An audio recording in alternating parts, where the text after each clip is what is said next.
Di sebuah kampung tinggal sepasang suami isteri yang sering menjadi buah mulut orang kampung.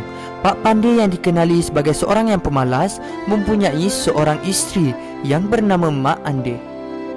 Terdapat juga ketua kampung yang sangat prihatin, iaitu Pak Saad. Pak Samad pula telah memegang watak sebagai seorang yang dengki dengan kejayaan Pak Pandir.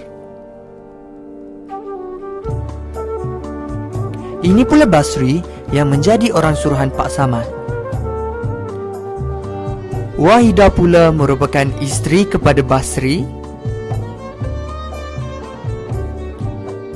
Ini pula Kalsum yang mempunyai mulut yang sangat jahat. Babak pertama bermula di rumah Pak Pandir. Pada suatu pagi, Mak Ande pergi ke dapur untuk memasak. Mak Ande mula menyediakan bahan-bahan yang digunakan untuk memasak. Namun dia melihat terdapat beberapa bahan yang sudah habis di dapur. Jadi, Mak Ande pun meminta tolong Pak Pandir yang masih tidur untuk membelikan bahan tersebut. Abang, telur dan rempah semuanya dah habis ni. Mak Ande yang sedang menyediakan bahan masakan masih lagi menunggu Pak Pandir untuk menyahut dan pergi ke dapur. Abang, macam mana nak masak kalau barang dapur pun dah habis? Mak Ande mula meninggikan suaranya lalu pergi ke bilik untuk melihat Pak Pandir yang sedang tidur. Abang, dengar tak Ande panggil ni? Abang kena lewat semalam. Biarlah abang tidur sebentar. Tak mengapalah, tidur je lah. Biarlah Ande ke pasar sendirian. Kenapalah semua kerja Ande yang kena buat? Abang cuma makan, tidur je. Janganlah bising. Saya nak tidur ni. 5 minit saja lagi. Satu kampung dah mengata tentang kita. Semua orang kata abang ni berat tulang. Tebal muka saya dengan orang kampung cakap begitu. Babak kedua, pasar Kampung Beringin. Som, lama tak jumpa. Kau apa khabar? Aku baik-baik saja. Biasalah hari-hari keluar pada awal pagi untuk berniaga. Baguslah tu Som. Rajin kau tolong suami kau menjaga ikan hari-hari di sini. Itu dah tentu. Mestilah aku akan tolong suami aku ni berniaga. Ya, untung suami kau dapat isteri macam kau ni. Bukan macam tu Ande. Aku yang beruntung kerana dapat suami macam dia. Mak Ande terdiam seketika kerana terkesan dengan kata-kata Kalsum itu. Kenapa engkau diam ni Ande? Kau mahu beli ikan atau tidak? Ya, maaf le. Biasalah mengelamun siang hari ni. Kau mengelamun atau kau sedang memikirkan suami engkau yang pemalas di rumah tu? Sikap kesabaran Mak Ande yang tinggi telah menyebabkan Mak Ande berlalu pergi begitu sahaja sambil mengusap air matanya yang mula berlinangan tanpa membalas kata-kata Kalsum itu. Pak Pandir yang sedang tidur mendapat sebuah mimpi. Dalam mimpi tersebut, Pak Pandir melihat Mak Ande sedang menangis di sebuah kebun. Pak Pandir melihat tangan isterinya itu sedang berlumuran dengan darah. Pak Pandir terus berlari ke arah isterinya itu dan tiba-tiba mimpinya terhenti di situ. Pak Pandir terus pergi mencari isterinya. Kelihatan Mak Ande sedang menyiapkan hidangan untuk Pak Pandir. Ande, kenapa awak menangis ni? Bukan menangis bang. Saya ni kan sedang memotong bawang. Tak tentulah akan keluar air mata. Saya tahu awak tentu ada pendam sesuatu daripada saya ni. Mak Ande tidak mampu lagi untuk menahan air matanya. Lalu Mak Ande terus menceritakan segala hal yang terjadi di pasar tadi. Abang, saya merayu sangat. Agak abang pun berusaha untuk cari rezeki. Tolonglah berubah. Kenapa Ande? Saya dah tak tahan dengan mulut orang kampung yang mengata tentang keburukan abang ni. Pak Pandir mula sedar akan kesilapannya sebelum ini. Pak Pandir mula bertekad untuk tidak lagi mengulangi sikap pemalasnya itu. Maafkan abang ya Ande. Abang berjanji akan keluar bersama-sama Ande mencari rezeki selepas ini. Baiklah abang, terima kasih. Hari terus berlalu dan Pak Pandir semakin gembira setelah melihat hasil daripada usaha yang dilakukan. Kehidupan Pak Pandir dan Mak Ande semakin senang setelah perubahan yang dilakukan oleh Pak Pandir itu.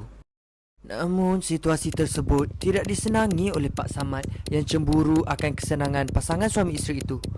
Pak Samad merancang bersama rakannya iaitu Basri untuk merosakkan hasil tanaman di kebun mereka. Basri, kau mesti tolong aku jatuhkan Pak Pandir. Tapi aku sebesarlah dah buat begitu sama. Jangan risau Basri, dia memang layak untuk dijatuhkan. Dia berlakon sahaja atas apa yang dia dapat sekarang ni. Kenapa kau kata begitu? Pak Pandey ni dulu seorang yang pemalas. Jadi dia tidak layak untuk menerima apa yang dimiliki sekarang. Baiklah, jika itu apa yang kau fikirkan, aku ikut sahaja rancangan engkau sekarang. Baiklah, ayuh kita pergi rosakkan tanaman di kebun mereka. Biar Pak Pandey sedar bahawa dia seorang yang pemalas dan tidak boleh berjaya. Sebelum orang nampak apa yang kita buat, ayuh kita selesaikan cepat. Tanpa rasa bersalah, Pak Samad dan Basri terus merosakkan segala tanaman yang diusahakan oleh pasangan suami isteri itu. Pada keesokan harinya, Pak Pandir dan Mak Andeh datang ke kebun. Alangkah hancurnya hati mereka berdua melihat tanaman mereka itu sudah dirosakkan. Ya Allah, apa yang terjadi ni? Tergamak mereka buat macam ni dekat kita. Kenapa wujud manusia yang busuk hati sampai macam ni sekali? Tiba-tiba datang Pak Saad ke kebun mereka untuk memberitahu satu berita. Ya Allah, Pak Pandir, Mak Andeh, apa dah jadi ni? Siapa punca kerosakan kepada kebun kamu ini? Kami tak tahu siapa yang berdendam dengan kami. Aku akan membantu kamu berdua setakatnya aku mampu. Kamu berdua jangan risau ya.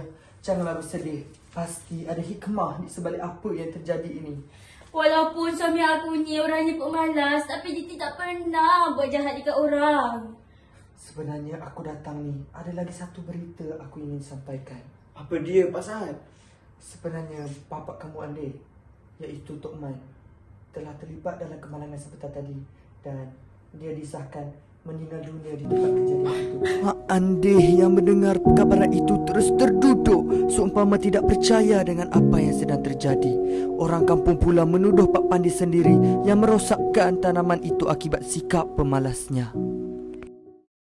Setelah segala rintangan yang dilalui, Mak Andeh seakan-akan tiada daya lagi untuk terus menjalani kehidupan seharian. Namun begitu, Pak Andeh sedar bahawa dia merupakan orang yang paling penting yang perlu membantu Mak Andeh semula. Hari demi hari, pasangan suami isteri itu mengusahakan semula tanaman mereka di kebun. Walaupun orang kampung masih lagi menuduh Pak Pandir, tetapi itu tidak menjadi penghalang untuk mereka terus mencari rezeki yang halal. Setelah penat bekerja seharian, mereka pun berjalan pulang ke rumah. Tiba-tiba, mereka ternampak seorang anak kecil yang sedang menangis duduk di samping ibunya. Bang, kesiannya anak kecil tu. Kenapa ya anak kecil itu menangis? Mari kita lihat bang, mungkin dia sedang mengalami masalah. Baiklah, mari. Mereka pun pergi menyapa ibu kepada anak tersebut. Assalamualaikum, kenapa anak kecil ini menangis? Waalaikumsalam. Wahidah rupanya. Mak Andeh. Kenapa anak kau menangis ni? Sebenarnya anak saya ni lapar. Sudah seharian dia tak makan. Dari pagi lagi dia tak makan. Kenapa kau biarkan anak kau kelaparan? Suami saya keluar bekerja sejak awal pagi lagi. Kami ni betul-betul kekurangan makanan sekarang. Saya mesti tunggu suami saya iaitu Basri untuk balik malam nanti bawa bekalan makanan kepada kami. Tak apalah kalau begitu. Kau ambil saja roti ni. Kesian dekat anak kau tu. Terima kasih banyak. Sewaktu Wahidah sedang menyuap roti kepada anaknya, tiba-tiba Basri yang merupakan suami kepada Wahidah datang melihat keadaan mereka itu. Basri agak terkejut apabila melihat pasangan suami isteri itu sedang berbual dengan isterinya. Basri agak takut kerana tahu akan perbuatan jahatnya yang dilakukan terhadap Pak Pandir. Apa kamu semua buat di sini? Abang, sebenarnya Mak Andeh dan Pak Pandir ini mempunyai niat yang baik. Mereka telah memberikan makanan untuk anak kita ini. Saya terpaksa terima kerana anak kita ini sudah terlalu lapar.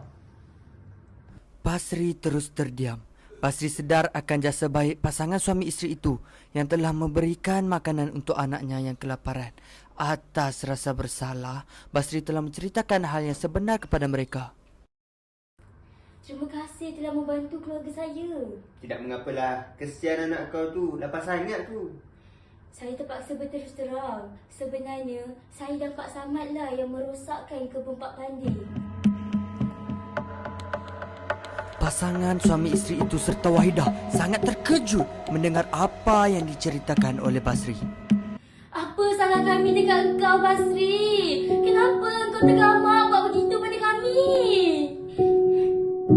Basri mula sedar dan dia menceritakan segala hal yang sebenar kepada ketua kampung.